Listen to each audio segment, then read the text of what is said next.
Hello and welcome to the Not My Job Pod. I am your host, Emily Gant, and today I am joined by the lovely Marina, who is the founder of Atma Portrait Studio, a Berlin business that I am so excited to talk about today.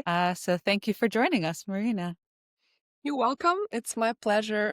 I'm just excited to talk about your business because I've been to your studio once and it was so much fun. I didn't expect to have that much fun. And then also to one of your pop-ups. So just as a short introduction, maybe you can introduce yourself and say, what is Atma Portrait Studio? Sure. So, Atma Portrait Studio is a small female founded business. It's a photo studio for camera shy people, photo studio for introverts, or for people that don't like to be photographed. There are many varieties of the names. And it's a photo studio where people stay alone with the camera. So basically, they come in, I explain how everything works. And instead of a photographer, there is a screen, and people take photos with a remote. They see the photos immediately on the screen, so it helps them to adjust their posture, understand which shots they like. And afterwards, so they also play their music. They're blasting the music if they feel like it, and staying for this, whatever is the duration of the photo session that they booked. Afterwards, they receive all the photos that they took during the booked session, and the editing process is mostly automatic. So like just the filter is applied to all of the photos and then sent to the email of the person who booked. So it's basically what it does in very dry, short description. I would say that it's a photo studio. It's a photo booth with professional equipment and full body shots. But what I was meant for it to be is a space where people can feel beautiful, people can boost their self-confidence, where they can explore themselves. Originally, I wanted to make it a tool to learn to love yourself. And then I realized that I myself am a bit far from that. So I turned it into a tool to discover yourself. And then next step would be actually accepting yourself and loving yourself. But essentially, yeah, it's a place where people just have a very good time. They can remember the moments of their lives. They can come with their friends or family, and, it will be something, the memory that they keep for forever. I had so much fun. For me, I found you on Instagram and I was like, okay. In my mind, it was kind of like a photo booth. And I was like, okay, I can get professional headshots. I needed a new LinkedIn photo. I was like, okay, if I get one LinkedIn photo out of this, I will be happy. That's it. I can go by myself. I can take like 100. Maybe I'll like one photo.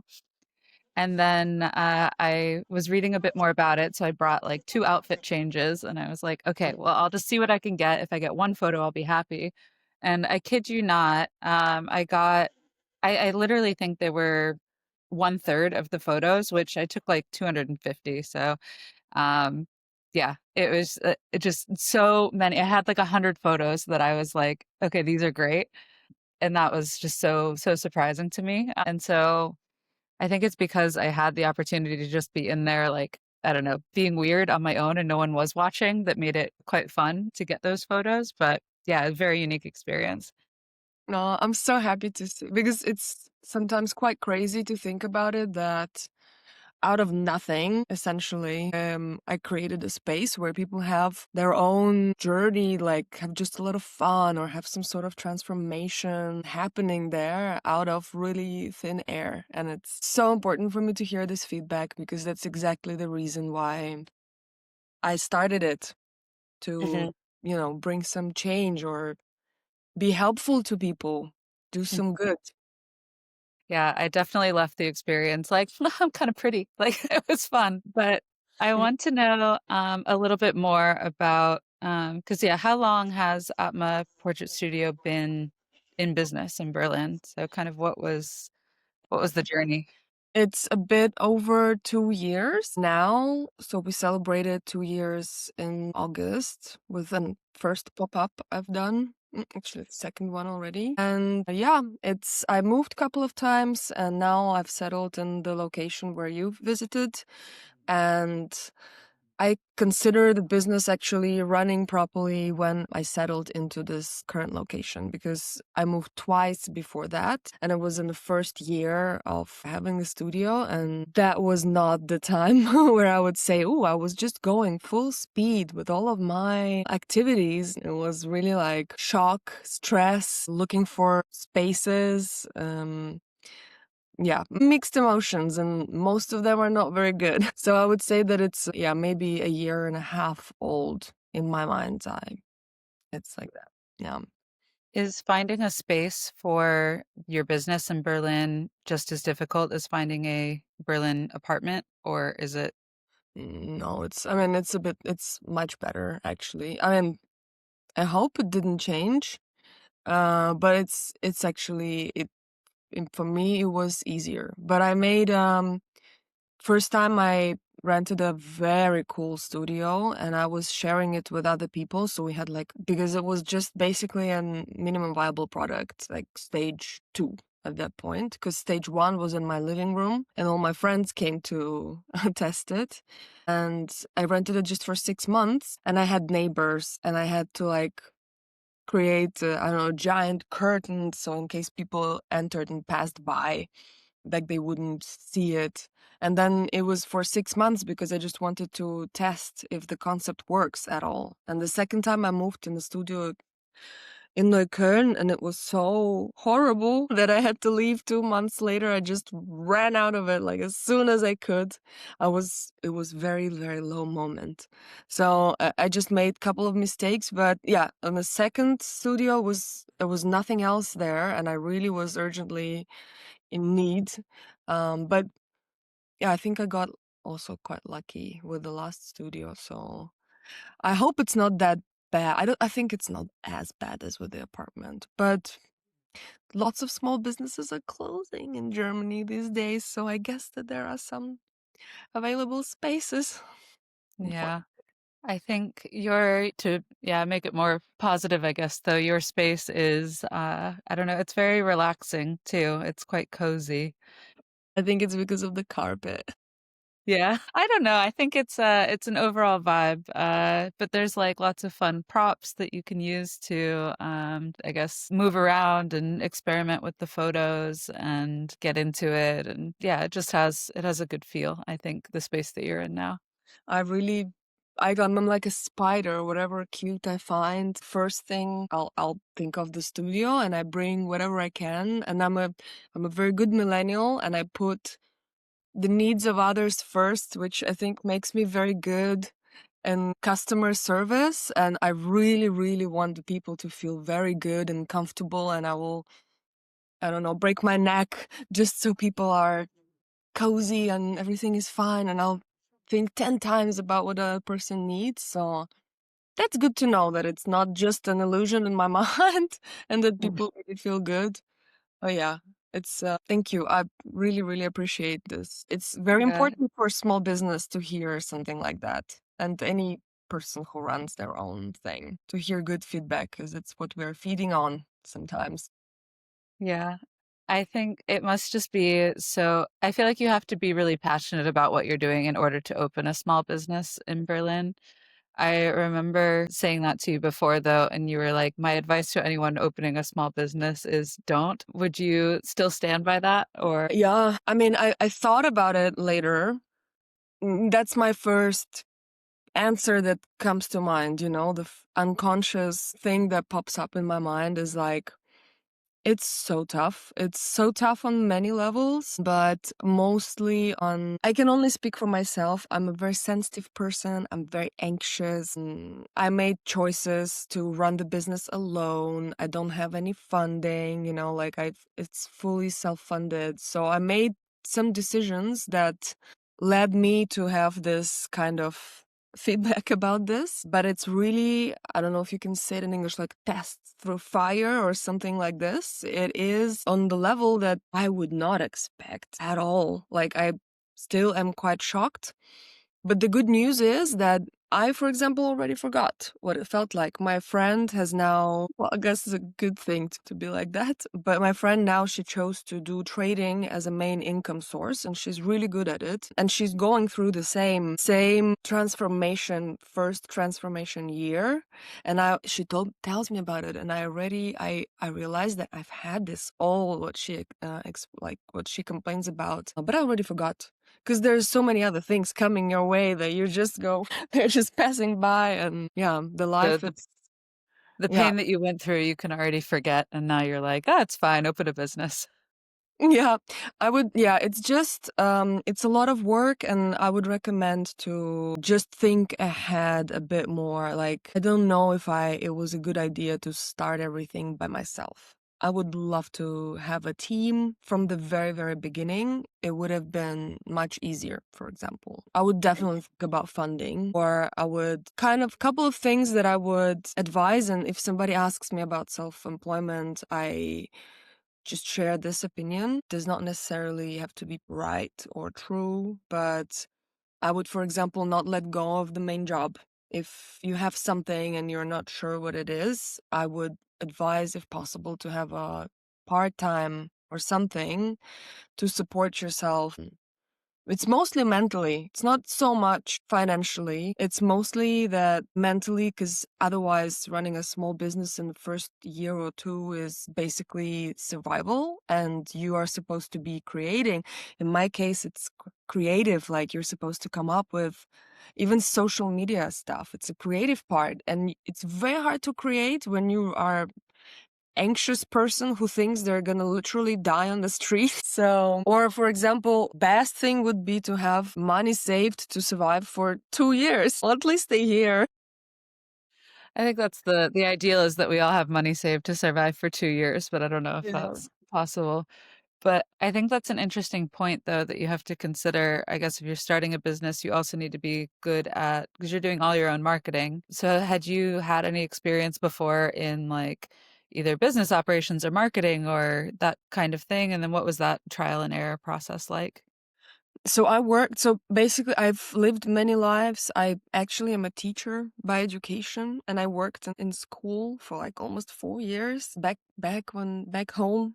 And then I started working in IT, and I started from a corporate, like sales or partnership management is actually my key area of expertise. When I moved to Berlin for a job, I started working in startups, and that helped me get a hold of some basic understanding of how marketing works, of how the business processes work. Because if the company is not so big, you really see you basically see how it works. So that was just a basic understanding. I do not have like marketing education. So yeah, and that's why the business is basically, I built it the way that people came to me and they're like, hi, Atma Portrait Studio team. And they're like, I was sure there was like a big company behind it. And I was like, oh, it looks like I've built like this interface of like a professional big thing, and it's You're automation. like, "Hi, it's me. I'm the team." Yes, and it's really because I worked in tech, it's SaaS and stuff, and I really used quite a bit of, like, I was using the user journey and all of these things, all of the tools that I had, I used to create the studio. So it was really helpful. But I wish I, for example, had a marketing person, because you just cannot do everything by yourself.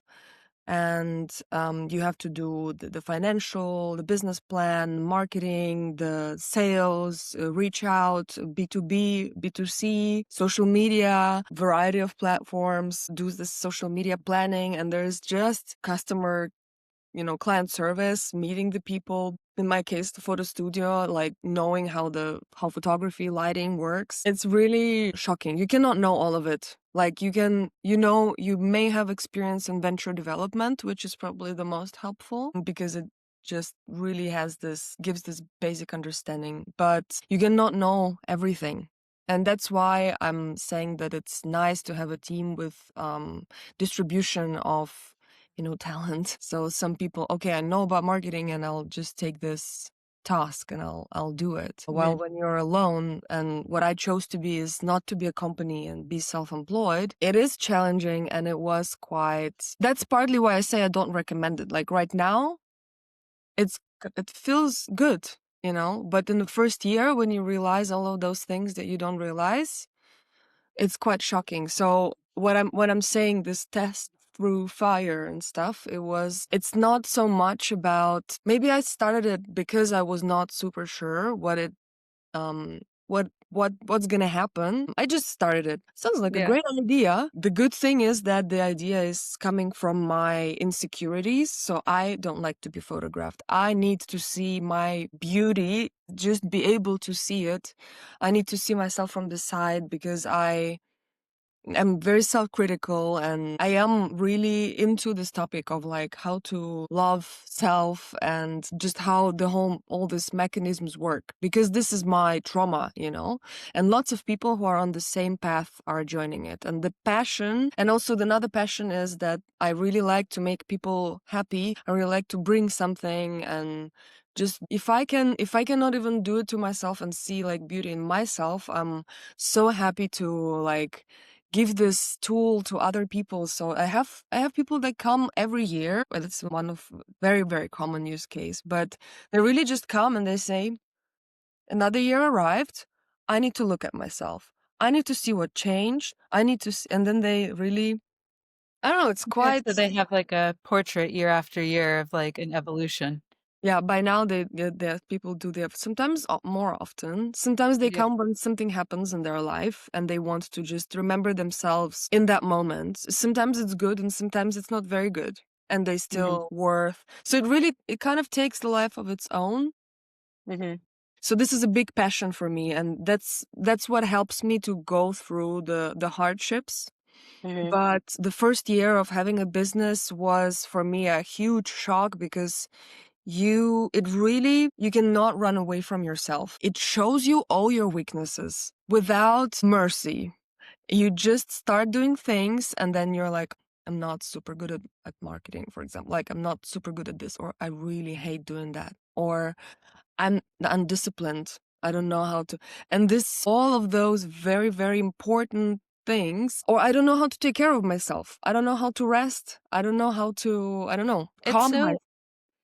it's so interesting to me though, because like you talk about like being or like cases where maybe you lack confidence and then that's what brought you to this idea. And that's just so interesting to me because from like an outside perception, I think like I remember when I got into the studio, you were explaining how it worked. And you set it up, you're like, here's the remote, you click here, and then you take the photo and you click the button, and then you just like struck this pose. And I was like, oh my gosh, that was perfect. Like, I need to try that when she's out of the room. And it was just, I don't know, to me it was the epitome of confidence. Like, it just looked so like, through like obviously you had done it a million times and you just sat down and it was like bam, confidence, go. And like that's, I don't know, that is interesting to me though, that you're saying, you're someone who doesn't like being photographed. And then, I don't know, from the outside, I guess from just like repeating the same thing and the same practice over and over again, um, from the outside looking in, it just looks like pure confidence. I mean, yeah, I am confident in knowing how. Yes, I am confident, I think, to a certain capacity, but no, deep inside, not at all. And that's we just make our own opinion. I was talking to my friend about it, and I have one reel when I'm explaining a bit of posing and like what the result of like the photos that I took in a few minutes, and showed the photos, and I'm saying, the socks leave mark on your legs, so like be mindful of that and maybe take them off early. And she's one of my bestest friends, and she's looking through it, and she's like, when I saw it, I thought, my God, on my legs it will be like just giant horrible marks, and they're so light on hers. And that's like what person thinks when she goes through social media. She at the same time was posting how she's jumping in Marseille, that she's jumping in the sea. And I was looking at the photo and I'm like, so good that she can like allow herself, like she's a runner, like she's so sporty that she just posts the photo that she jumps like a mermaid, like beautifully in her bikini, and she's fine to put it on Instagram. And like we both just think this stuff about like it's just so strange, like this social media effect, and also apparently in real life it's just our, I don't know, our distorted opinion about ourselves, and also the image that we make up in our Mm-hmm. minds about others. So yeah, I can tell I am not self-confident. I know how to take a good photo by now. And it would have been weird if I didn't know how to. I guess, but maybe like through repeated action of, you do the marketing stuff over and over again, and then the business gets bigger, and then maybe the confidence in how to take a photo will then translate to other things. That's the idea. Yeah, Mhm. because it's the tool, it's a reflection. It's a tool for you to sometimes I feel like a sack of potatoes. I'm in a bad mood and I feel, my God, I look horrible. And then I test the light before the client arrives. And I'm like, God, she's gorgeous. Like, why am I thinking that?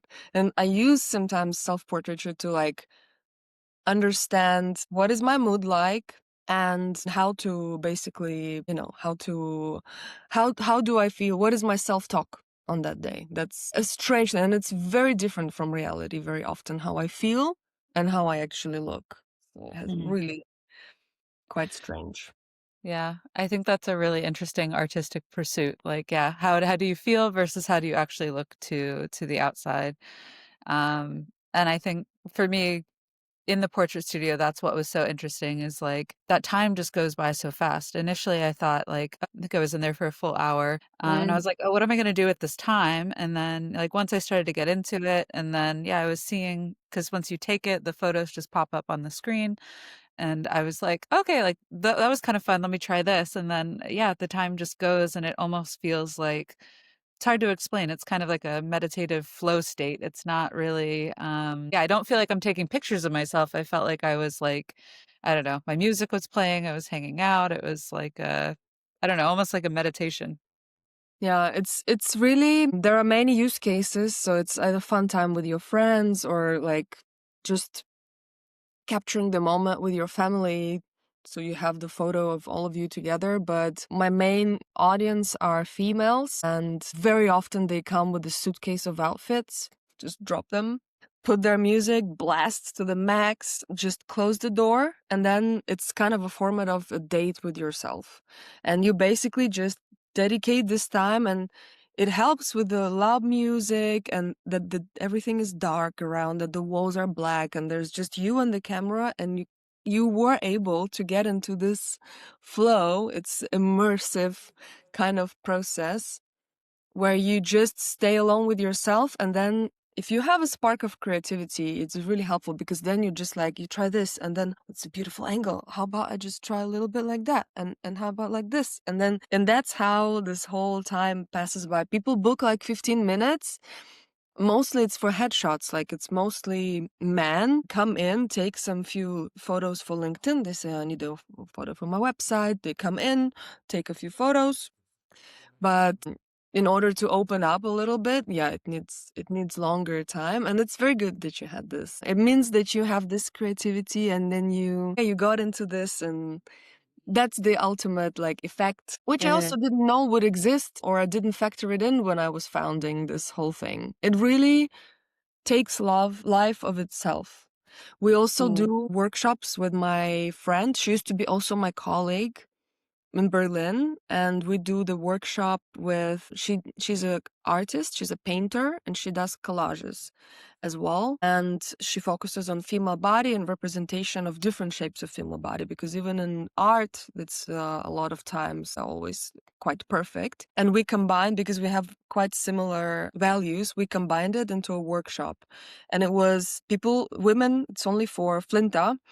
So they come to it's 4 people max. They come to the photo session. We just introduce ourselves, and then each gets 15 minutes photo session with a black background, preferably like with minimal clothing. This friend is French. I think it explains it. And also just so you can just have a good look at the body, and then they take the photos home, but they print one on the spot. And then they cut out the shape of their body, draw around the shape on a blank sheet of paper, with all the scars, like wrinkles, I don't know, and then put like dried flowers or dried like collage kind of paper, and they basically decorate their bodies. And it was such a nice, cool thing. Like, you give some respect to your body. Your body is a canvas. All of the scars and everything is like what Like it's just like basically your life is it's carrying what happened to you, and then it really took a life of its own as well, and we started having people coming postpartum to like come back to their body and to like say thanks to their body, and all the new scars and everything they decorate with gold. We had people come from scars post cancer, for example, and they really decorated this scar with like gold or some certain thing, like to just pay respect to the body again. And then when we were just looking from afar with my friend and thinking, wow, this stuff, it really develops itself. Like we've never had, it was a great idea. We just put our values together. So I think when it is about something that has a real, you know, meaning for yourself, and also you being able to translate it and give these tools to people, it's something that just develops itself without you. You just give the push, you give the environment, and then the creativity and people just, it all happens itself. It's quite I crazy. love that example though, but I'm curious what you would say to someone who, for example, maybe they say, I don't want to see my scars, or I don't want to look at those scars, or I don't, so what would you say to someone who kind of has the opposite of like, I don't want to celebrate those, or I don't want to celebrate my body? How can taking photos like be a celebration for someone who isn't confident in looking at those parts of themselves? I mean, a lot of people, I have a couple of people that arrive and they said, listen, is it possible that I don't see the photos? Like, switch off the screen, for example, like, so I don't see them. Some people say, hey, I took all these photos, but I'm not sure I'm even going to download them, you know? So it's really, for me, I mean, I'm just also a very curious person. I would just look anyway. Whether I like it or not is a different topic. But I mean, you don't, I wouldn't force anybody to do that, obviously, because also people that come to the photo studio are likely to already have passed that step of like, okay, I might hate it, but I'm ready to look at myself, and they have their own reasons for it. But you cannot run away from yourself, and I'm not super good friends with my body. And again, this is for me also a healing process running this business. It really helps to, I'm super high critical of myself. One thing that I say to everybody is like, if you have if you have a loud critic in your mind, the voice of this critic will be very, very loud. Like it will be screaming. Sometimes I see people, they see themselves in the screen for the first time and they're like, and like turning and like really seeing whatever is wrong with them. So that's why there's loud music, and that's why you just do it. So I would say probably like just do it, and you'll have to look at yourself. The whole point is that we think that something is wrong with us is because we compare it. It's wrong because there is something to compare it with. But in ideal world, I mean, nobody's like have the same body shape or the same kind of face. Like we are theoretically not in our patriarchal capitalistic world, but for example, I used to model when I was like 17, and that really broke a lot of things in my mind. And I was thinking I would have I needed to have a super slim waist. And for me, this is not possible because I cannot go more than 65 centimeters, even though I'm super skinny. Just my bones are not made this way. And that's something that from there I started thinking, but it's just not possible to be like, nobody has the 90, 60, 90 centimeters like parameters as the best, but yeah, we are Do our you own special shape. Do you think though that like for me, I feel like my relationship with my own body has gotten better since I moved to Berlin because there are more body positive Hmm. spaces, and that like the first time I went to a spa and I was like, "Oh, I have to be in a co-ed atmosphere with everyone here, like old people, young people, good-looking people, ugly people, like everyone's just here naked." Hmm. And like to me that was so bizarre, but also freeing because nobody cared, or nobody was looking at you through, well, no one's really looking at you, but also no one's looking at you through this lens of judgment. It's just kind of like, this is your body and you are here at this spa Yeah. to enjoy the heat and sweat out, things for your health. So I'm curious, yeah, maybe if you think either your opinion I can only speak for like Americans. I feel like we're a very overweight nation, but then at the same time, there's so much pressure to just like be thin. And then I know from like a lot of my Russian friends, they're like, yeah, it's a huge pressure on women to be thin, be thin, Yeah. be thin. But then, for example, you mentioned your French friend. You're like, she was very like open to bodies. And so, how do you think, yeah, maybe nationality or being in Berlin has affected kind of relationships with the Yeah. body? I mean, Berlin is a wonderful little bubble, which does not represent, unfortunately, a big part of the world. But yes, of course, it's liberating. And right now, I mean, I haven't lived, I'm from St. Petersburg in Russia, and I haven't lived there for 10, so I'm in Berlin for 10 years. So I really do not I think things are better there in terms of self-acceptance, but it really was one of the reasons why I wanted to move here, because it's so free, so liberating, that people don't really care so much, that there are so many voices that are talking about body positivity, talking about just accepting your body. Like your body, it's why it also comes to photography. Like you take a photo of it, and if it's a good light and a good position, like it is what it is. You just look at it and accept that this is your shape. And you can dress it well, or you can turn at a certain angle, and it will be like the most flattering angle in the universe for your body shape. And just, take a photo of it and accept it as it is. And it was really helpful. And the environment I was in, it took a couple of years for me to, um, I remember very well that I was joking. It's my second year in Berlin, and I brushed with my hand the leg of my friend, and she was like, the legs were not super clean shaven, and I was, as a joke, saying like, could have like made an effort when we're meeting, something like this, and she was like, what? And then I realized, why am I doing this? Like, why am I saying that? This is so built in the brain, just not even having a second thought about that's not appropriate.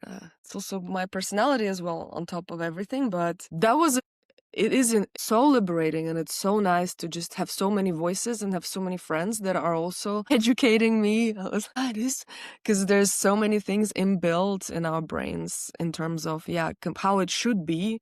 That's one of probably the biggest problems that I am dealing with, and hopefully people that come to the studio, that come for a reason to like make friends with themselves of how they look and be in harmony with how they look, is, yeah, stop compare, because people think that it should be like this, like Mhm. that's how it should be, and that's just that, and that's the most toxic thing that we can think, because of course, it's, if you comparisons are never to your own benefit. And if you compare yourself to how it should be, you're never gonna look super good. Mhm.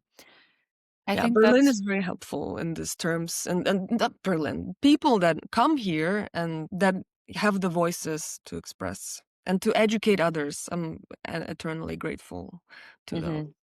Yeah, I agree that the beauty standard in Berlin is quite different. I feel like it's not one thing, it's more about like kind of the vibe you bring to the table. But also, I don't know, for myself, like I've examined recently, like there's certain things that I'm like, oh, I do this and I consider it to be something that looks good because of a patriarchal beauty standard. I was talking to a friend recently about how I've been dyeing my hair blonde since I was 15 years old. And she was like, I just listened to this podcast about like how that is rooted in patriarchy. And then I listened to the whole episode and I was like, oh my God, this is like nobody has blonde hair anymore except for children. And like they broke down all the aspects of like why it's rooted in patriarchal structures. And I was like, oh no. But then at the same time, I was like, I don't think I'm ready to stop dyeing my hair blonde because to me, blonde hair is like, I don't know, something that's just been a part of me since I was 15. Mhm. And I don't know, I think constantly I'm just trying to like re-examine my relationship with, why do I feel that I need to look this way? But then also when you dress a certain way, you do feel better and more confident about yourself. So it's like this weird balance of like, Yeah. how do I figure out what brings me confidence while also, uh, you know, yeah, like figuring that out internally. Like if there was Yeah. no external factors, what are the things that I would think are pretty, maybe?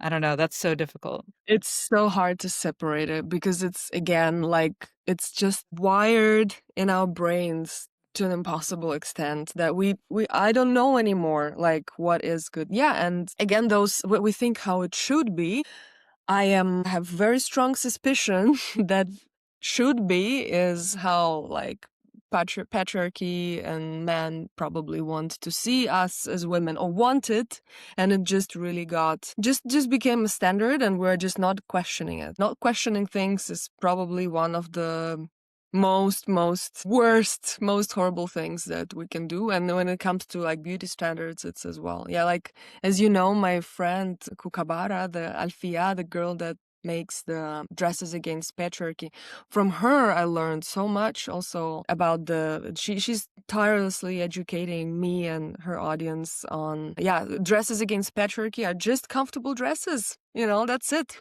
There's nothing crazy about it. It's just, it's not to please someone else. It's dresses that are loose for any time, I don't know, of the cycle, or if we can eat whatever we want, that are comfortable, they're made out of breathable fabric, they have pockets, and they're good for any lifestyle. And that's probably what a woman wants, just a nice, relaxing, comfortable stuff to wear. When it comes to self-image, it's the same. It's what is it that we actually really like for ourselves, or we just do so we are accepted? And in very ideal world, I think we would, I don't know that there is ultimate truth. There's just some kind of compromises that you can make, and you have to be, yeah, really, really digging into this topic to be able to understand this kind of things about yourself. It's quite, yeah, it's a Yeah. very, very deep topic. And yeah, in a way, that's why we also became friends with Alfia, with the dresses against patriarchy, is, yeah, also because I'm doing very small portion of what she's doing, but with photography and self-image. That, yeah, because people compare themselves to some irrational, unrealistic beauty standards, and then they just come to the studio, take a photo of themselves, just see it. Hopefully it has good light and good something so that they feel just better about themselves and just accept who they are and stop already thinking that I'm not good enough because I'm supposed to be blah blah blah blah. So it's also, yeah, it's quite I crazy if you think about it. I think the theme between both the portrait studio and then also the kookaburra dresses is that, like, I try to imagine if I were a child, what would I think of this? And like in the case of the dresses, as a kid, I would just love them because like a lot of them are brightly colored, they're super comfortable. Like I have one, I wear it all summer. It's like my uniform. Like yeah, bright colors, super comfy, big pockets. I can just shove all kinds of stuff in there. Like they're durable as They're well. Like playful. they're beautiful, they're fun, they're like, yeah, so much color and like, oh, yeah, like they're happy. They're happy. And I felt the same kind of sense in the portrait studio as well, because it was like, it was an atmosphere that was created just so you can be, like you said, not necessarily by yourself, but like with your friends and like just experiment. Or even at the pop-up where you had everything decorated in like a winter backdrop for Christmas. It was just like it was creative, and my friends and I were just like being silly in a way that I feel like adults don't allow themselves to be that often. Yeah. And I think we need more of that. So I love it. It's true. I actually, I feel guilt about this. Like I did a reel about testing artificial snow, and it was quite successful because I show my personality there that I don't always show on, never basically show on social media. But I felt guilty for just doing, it's a fun experiment. It's just like, but I'm 30 plus, I should be this and that. Berlin is a perfect place for it, but still, I did feel guilty for just having fun. If an inner child probably is like so happy about this, like doing this set designs and like drawing stuff and like fake snow and do this. How about we do this? But the part that wants me to fit in this society is really like having this little bell ringing. This is unacceptable. You are at this age doing this kind of stuff. It's a very old woman that might be my mother. sits inside. But yeah, and it's the whole studio itself is one of the like mottos is like, who are you when nobody's watching? And yeah, most of the people are very vulnerable. There's a lot of childish things in them. And yeah, when they close the door and nobody's watching them, like who do you become? And it's, yeah, I think it's most of the time, like it's when there is no external expectations of how you should be. Like on the set design, couple of people told me, like on the pop-up, because there were other people watching, people taking photos, a couple of people wrote me saying like it was like really not the same because people were watching me while I was posing. And so it really was it was a big factor as well. But when there's no one there and you're just having this confidence of like, even though it's like going to be super embarrassing and stupid, like I'm just the one who's gonna see it and that's it. Like, and no, let's just try it. And that's quite crazy. Yeah, maybe there's also a huge playground for an inner child, this studio as well. Because you Mhm. don't have to have these masks and of how you should be for others and like but actually you can just be alone and yeah, be silly or not, Yeah. whatever feels like. Yeah. Yeah. I like that it brings that option. Yeah, part of it. Yeah, because there is all the stuff that brings fulfillment, like, that daily grind of like, yeah, it took you a couple years to get this business up and running. Like all that stuff like brings a lot of fulfillment. But yeah, like, I don't know. I don't think you should feel bad for just being excited by fake snow. Like I it's know. joyful. It's just great. Like that is the stuff. Absolutely.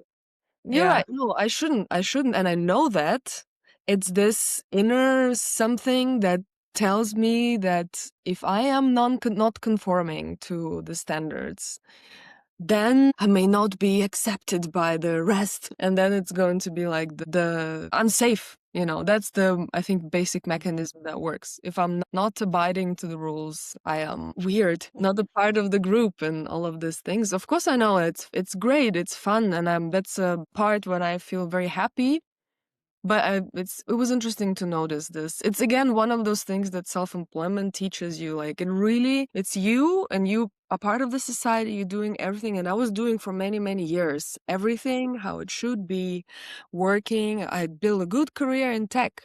I left a good position to do this, and yeah, it's a strange feeling. And whatever you had while you were abiding to those rules, and when you do self-employment, it kind of goes inside out like this, and everything that you had like underlying, all of the fears, all of the weaknesses or good things, and creativity goes up, but like other things, it really highlights to an impossible extent, really shows you and like throws in your face who you really are. And that's the unexpected part of going into self-employment that I did not see coming, and it was one of the hardest ones, but also it is a tool to meet your real self, I guess, in Do you, very, very, very interesting fashion. do you think though that the time that you spent in tech kind of contributed to not all of the success, but some of it because you use that background to like build the studio. Like it is very tech centered and it's very user friendly. Like it's very easy to use. So I'm curious, like, how did your background kind of help you in creating this? 100%. I mean, I regret nothing. And of course, I mean, I worked customer facing teams the whole time, and I know what are the main rules of, customer service. And I know how the things are built. I know this, yeah, just minimal things of the startup of what cogs are there to cover. And I know what is marketing because I was just there next to it, saw the marketing strategies and how sales works. How does the sales pipeline is built? How is the reach out done? It's really, really helpful. It helps you to be more, how does it feel, or how to reach out to people. And all of this is even working in school, like explaining small things to people is extremely helpful. All of this experience is 100% important, and I would not be able to do it. I mean, this type of photo studios are quite common in post-Soviet space. Actually, a similar studio became super popular in Russia. And that's how the concept really, I read about them for the first time in, I don't know if Forbes in Russia still exists, but in Forbes, like it was that good. It really exploded. In the first year, they were going like super popular and they had so many clients and they had good marketing strategy. And after the war started, lots of people from Russia moved to Europe, and this kind of idea came to their minds. And I was observing, like in many, and I was also consulting quite a few people, like in many, many European countries, these self-portrait photo studios were starting being born. But a year later, the same self-portrait photo studios started closing. Like, and I was just observing this wave of people just migrated. They're like, such a good concept. Like, it worked so well back home. Like, we're just gonna do it. People are just gonna come. And then there was the wave of them after like 1 year or so closing down, because probably that's one of my assumptions, is that people did not have necessary background or understanding what it takes to for this type of business, what is the cultural context, what, and many, many other things. And maybe they just didn't have a background and or like extensive experience in working in small ventures like this. But yeah, of course, it's one of the most important things. I don't know how people start the business without just like a first thing, you out of the university and you run your own business. It feels very brave. Yeah. I think yeah, life experience is always like very underrated to me in any Hmm. job. To me it's like, yeah, if you just existed on the planet for a number of years, like you're probably going to be able to attack any situation just slightly, I don't want to say better, but yeah, with more perspective Well put. than somebody younger. But no, I don't want to hate on the young people because I feel like they're doing cool things too, but Oh, yeah. there's something good that comes with being a little bit older, I think. Hopefully, I that's my only advantage. So I want to hold on to it compared to the younger generations. They do really cool stuff. Like I'm obsessed with them. But yeah, for sure, yeah, having the background in tech as well is, and it also kind of gives you the feeling that if something goes wrong, you can kind of go back. I mean, not probably in the current climate these days, but I do have in the back of my mind the thing that, I can still go back. Maybe I will just get older and calmer, and I would have already experienced this crazy roller coaster of running your own thing, battling not so much with just the challenges that are coming your way, but first few months you're mostly battling, I think, with yourself and like just going through this crisis of like complete change of mindset and stuff like this. So Mhm. after this crazy stuff, like I still have in the back of my mind, like I do see that it's possible long term that I could go back in tech. If there's a very cool, good opportunity that I'm excited about, that totally would be possible. But this is something experience I probably like running like a business is something that I thought I would love to have done when I was 18 or 19, because there's so many different areas of interest. Like I would probably have chosen an education in marketing, to be honest, because I find it super fun and super exciting. And I only learned about it when I started the studio because it was so interesting and so like I really am captivated by it because it's a big part of like its sociology and stuff like that. So I wish I had some kind of experience like this way younger, so then I could direct my career path in the area that I find like super interesting. But then again, you've learned it all now just by doing Yeah. it. So I don't know. Do you need, I guess, because I work in tech now, but also marketing, and often think like I didn't learn this at school. Like I don't know. I kind of Yeah. learned a lot of it through trial and error. So yeah, I don't know. I think education happens once you just start doing things. Is Yeah, that's how I true. feel about it. So I think you're doing great.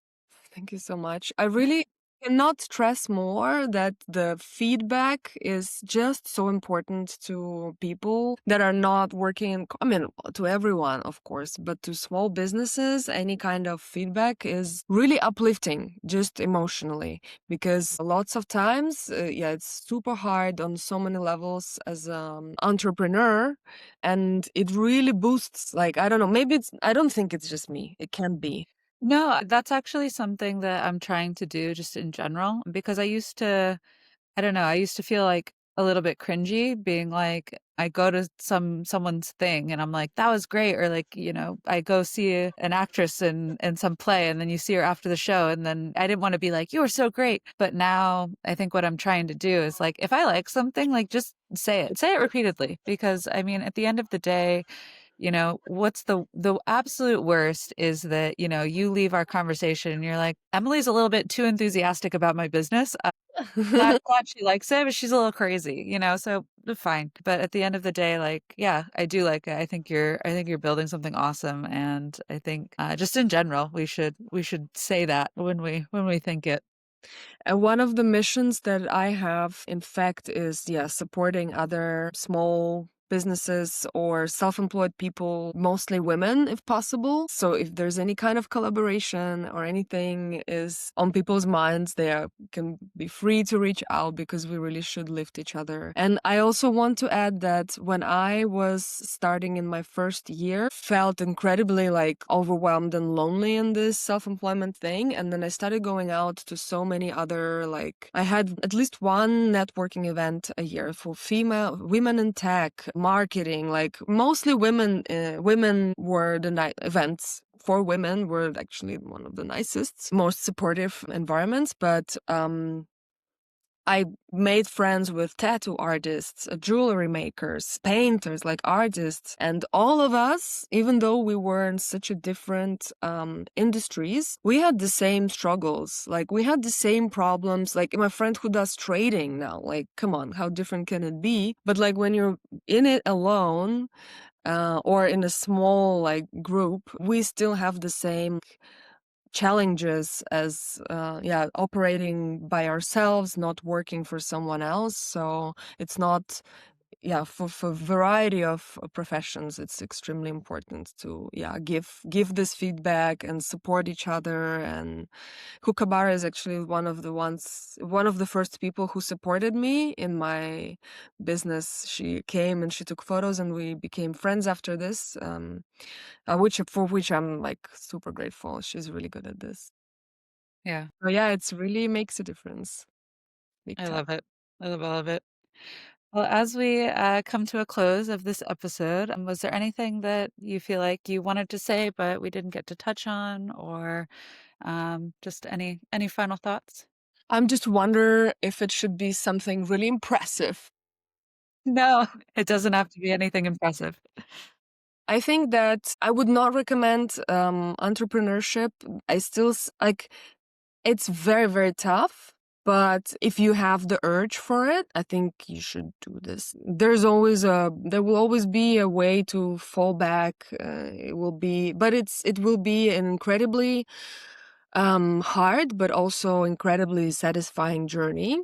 The rule that must be remembered by everyone, and I don't think it only is applied to self-employment.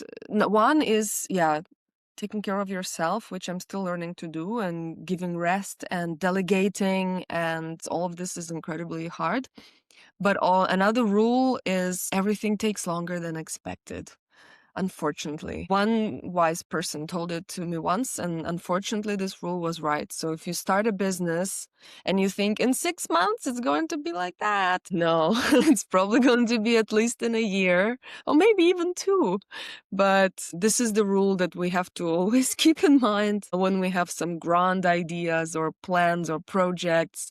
Most likely it will take longer than expected, but it will. Like my business, after 2 years, over 2 years now, it's kicking off like crazy. Like it's very, very, things are good. I won't touch wood. But did I think that I broke even on month 3? But then I struggled a lot. So, did I expect for it to be 2 years? No. But another rule is consistency is the key. No matter how bad it is, never quit on a bad day and just be consistent. I think that's just really good advice. Well, thank you, Marina, for joining. Thank you so much for this time.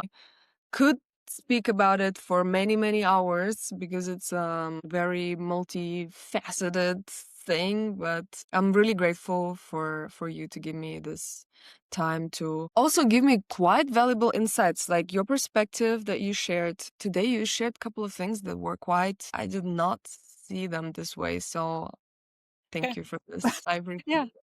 That's yeah, kind of the idea behind these chats were mostly just for me because I feel like sometimes when I meet people, I don't always have like a set reason to, because obviously being friends is hard because like you have to like repeatedly see someone and then you slowly get these like this insight out of them and you develop a relationship over time. And then with this, it was just kind of a fun format for me to be like, this person's interesting. I want Tell to me hear about their everything. experience.